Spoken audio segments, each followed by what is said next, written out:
तो भाई Elon night ने उल्लू बनाया है, सच में बता रहा हूँ। तो उसके लिए जब एलन नाइट की बातें आएंगी तो वो देखना, मैं वहाँ पर तुम्हें क्लियर करूंगा कैसे ब्लड लाइन का आतंक भाई यानी कि जेकब फाटू का डोमिनेशन भाई साहब क्या चल रहा है। तो शो की जो स्टार्टिंग होती है वो एलिशा टेलर करती है क्योंकि उन्हें अनाउंस करना है ट्रिफनी स्टैटन को miss money in the bank ट्रिफनी Staten को। और जो एलिशा टेलर है वो नई अनाउंसर है स्मैकडाउन की, जो की काफी हफ्तों से कर तो रही है अनाउंस, लेकिन स्क्रीन पर कभी नजर नहीं आती थी।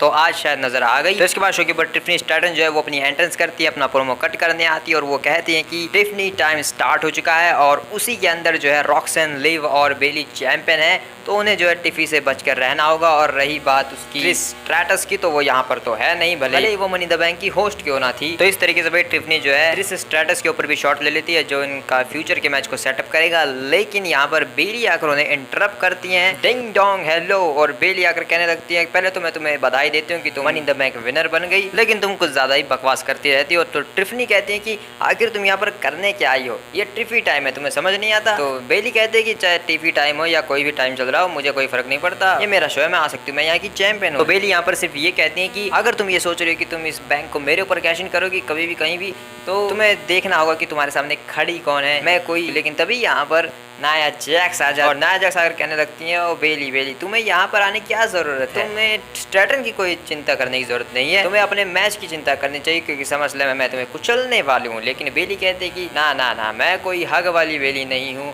जिसे तुम पहले जानती थी एनएक्सटी के तौर पर, और उसके बाद जो इंजर्ड होकर चली गई थी, मैं वो बेली नहीं हूँ, मैं एक नई बेली हूँ और मैं एक चैंपियन बेली हूँ, रॉयल रंबल विनर बेली हूँ। और रही बात चिंता करने की, तो चिंता तुम्हें करनी चाहिए कि कहीं उस मैच में टिफनी जो है कैश इन ना कर दे। अगर सोचो एक बार तुम जीत जाती हो, जो तुम जीतोगी तो नहीं, लेकिन फिर टिफनी तुम्हारे ऊपर कैश इन करके तुम्हारा टाइटल उड़ा ले जाए, मतलब ये हो सकता है ना। लेकिन भाई टिफनी जो है ऐसे साइड हो जाती है तभी पीछे से, लेकिन नया समय ऐसा मैं कुछ नहीं करने वाली। लेकिन नया कहती है कि तुम्हें उसकी चिंता करने की जरूरत नहीं है, टिफनी तो मेरी बारबी डॉल है, लेकिन तुम कोई डॉल नहीं हो, तुम मेरा एक विक्टिम हो, मेरा एक शिकार हो, और जिसे समझ ले मैं कुचलने वाली हूँ पूरी तरीके से, क्योंकि तुम कहती हो ना कि तुम पुरानी बेली नहीं हो, तो तुम क्या हो, बीबीएल बेली हो। और ये सब कहते कहते नाया जो है बेली को धक्का दे देती है। तो बेली जो है मारने के लिए जाती है, लेकिन टिफनी पीछे से उनका हाथ पकड़ देती है, तो बेली टिफनी को मारने लगती है, जिस फिर पीछे से नाया भी अटैक कर देती है। और फिर ये दोनों मिलकर टिफनी और नाया बेली को धोने लगते हैं भाई।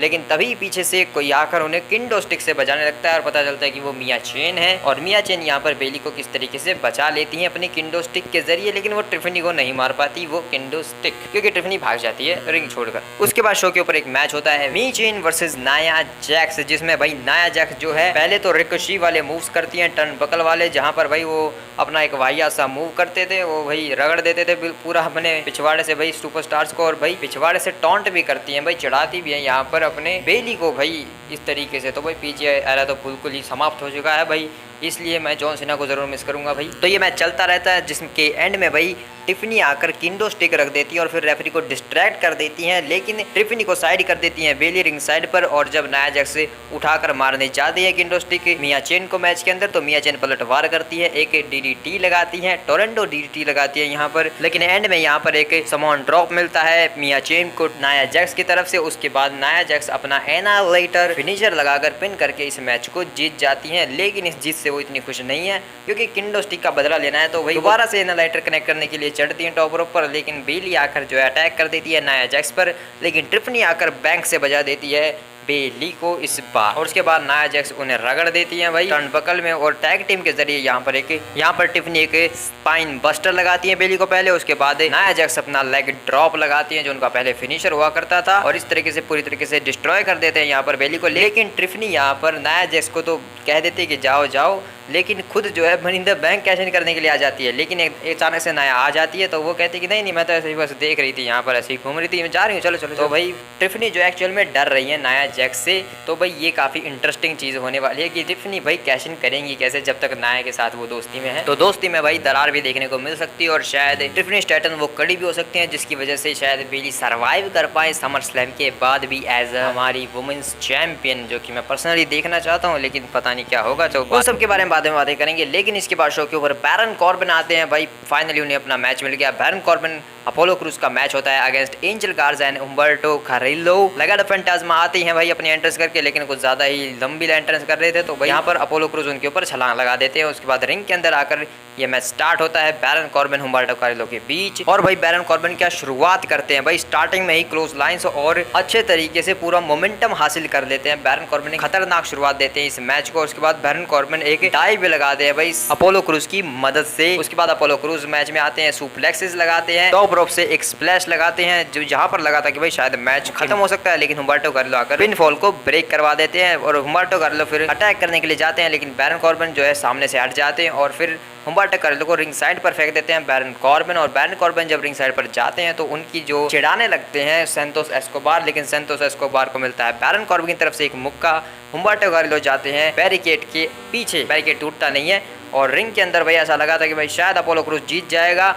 वो अपनी एंजिग्री लगाता है, उसके बाद अपनी ताकत दिखाता है भाई और उसे पीछे फेंक देता है। पीछे से एलेक्सा लोपेस जो है वो रेफरी को डिस्ट्रैक्ट कर देती है, जिस वजह से सैंतोस एस्कोबार आकर एक नी स्ट्राइक लगा के चला जाता है और फिर एंजल गार्जा अपना फिनिशर कनेक्ट करके इस मैच को पिन करके जीत जाते हैं।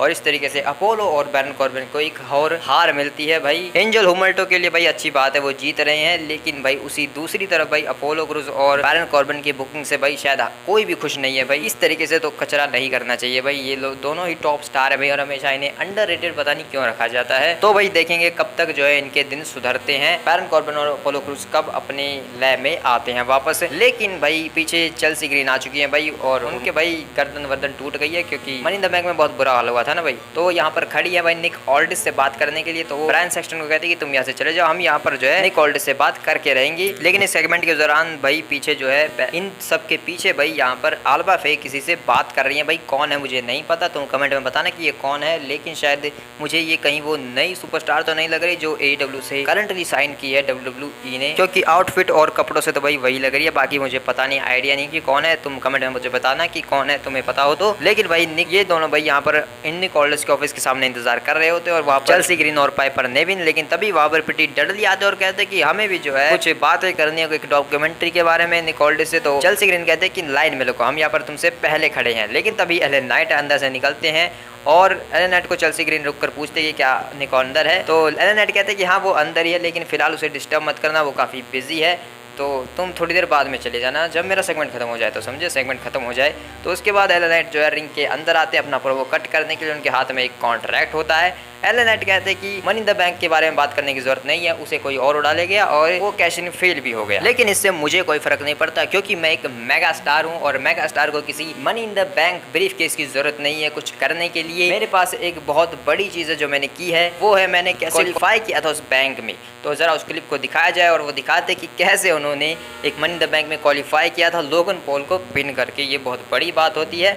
तो एलन नाइट यहाँ पर कहते कि देखो मैंने लोगन पॉल को पिन किया, मैं उस मैच को जीता और वो भी लोगन पॉल को पिन करके। दैट मीन्स मैंने यूनाइटेड स्टेट चैंपियन को पिन किया, जिस वजह से मैं मांग कर सकता हूँ यूनाइटेड स्टेट चैंपियनशिप मैच के लिए। और ये उसी का कॉन्ट्रैक्ट है, समर स्लैम में Alan Knight versus Logan Paul का एक मैच जिस पर निक ऑल्डिस के साइन भी है और मैं भी यहाँ पर साइन कर रहा हूँ और तुम सब देख सकते हो इसके ऊपर एलन नाइट, इसके ऊपर निक ऑल्डिस के साइन है, मेरे भी साइन हो चुके हैं। तो अब सिर्फ एक गधे के साइन मुझे चाहिए, तो वो बहुत जल्द मैं ले लूंगा। तो भाई एलन नाइट ने कॉन्ट्रैक्ट भी बनवा लिया समर स्लैम के लिए और उस पर साइन भी कर दिया। लोगन पॉल का साइन चाहिए, निक ऑल्डिस का साइन उसके ऊपर है, निक ऑल्डिस ने बनवाया है। दैट मीन्स भाई आगे चलकर मैं बताता हूँ क्या होता है। इसके बाद शो के ऊपर जो है ब्लेयर डेवेनपोर्ट आती है, उनका एक मैच होता है अगेंस्ट नायोमी, जो कि काफ़ी बढ़िया चलता है। लेकिन एंड में यहाँ पर ये लोग रोल अप गेम खेलते हैं, जिसे जीत तो कोई नहीं पाता, क्योंकि उसके बाद किक आउट होता है और नायोमी अचानक से लगा देती हैं एक बाइसिकल नी स्ट्राइक और उसके बाद अपना फिनिशर हिट करती हैं और पिन करके इस मैच को क्लियरली जीत जाती हैं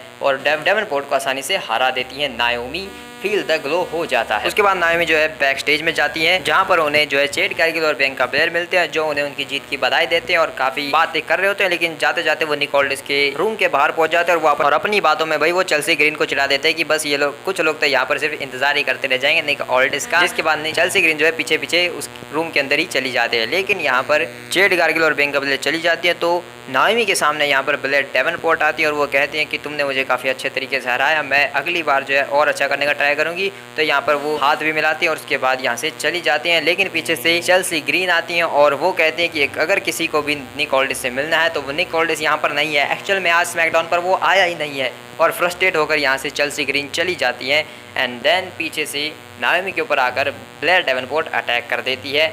लेकिन अब रुको भाई, मैंने कहा था ना एल ने चूतिया बनाया भाई, एल ने उल्लू बना दिया भाई हर किसी को। तो अगर भाई निक ऑल्डिस आज आया ही नहीं है तो फिर भाई वो कॉन्ट्रैक्ट कहाँ से आया एल के पास, जिसके ऊपर उसने निक ऑल्डिस के साइन भी करवा लिए और खुद के भी कर दिए और एक अच्छा खासा कॉन्ट्रैक्ट बना दिया समर स्लैम के लिए। तो भाई एल ने बना दिया सबको चूतिया। तो भाई समझ रहे हो क्या हुआ, एल ने भाई चूना लगा दिया भाई, चूना उल्लू बना के चला गया भाई। लोगन पॉल को फ्री फंड में इन्वाइट भी कर दिया अगले शो के लिए और एक कॉन्ट्रैक्ट बना के मैच को ऑफिशियल भी कर दिया खुद से ही। अब इसके लिए भाई एल के ऊपर फाइन लगेगा या नहीं वो तो भाई निक ऑल्डिस ही जाने जब वो आएंगे अगले हफ्ते। और यही वो रीज़न है कि भाई अभी तक इस मैच का जो ऑफिशियल पोस्टर है वो हमें देखने को नहीं मिला, क्योंकि भाई निक ऑल्डिस ने थोड़ी ना किया है, ये तो एल भाई खुद ही सब कुछ कर रहे हैं, खुद ही साइन मार के ले आए भाई सब कुछ बना के। इसके बाद जो है ऑस्टिन थ्योरी, ग्रेसन वॉलर और DIY का जो पिछले हफ्ते मैच हुआ था उसमें क्लिप दिखाई जाती है जिसमें भाई किस तरीके से ऑस्टिन थ्योरी का यूज़ किया ग्रेसन वॉलर ने और एंड में भाई यहाँ पर हार गए और उस नई चैंपियन देखने को मिले DIY। तो भाई ऑस्टिन थ्योरी और ग्रेसन वॉलर आते हैं और भाई ये रीमैच हो क्यों रहा है भाई, पहले तो मुझे ये बताओ। मतलब ठीक है भाई रीमैच ठीक है, लेकिन भाई अगले ही हफ्ते पिछले हफ्ते तो जीते थे और अगले हफ्ते रीमैच भी भाई कुछ सेगमेंट तो होना चाहिए था कि भाई हमें रीमैच वगैरह चाहिए,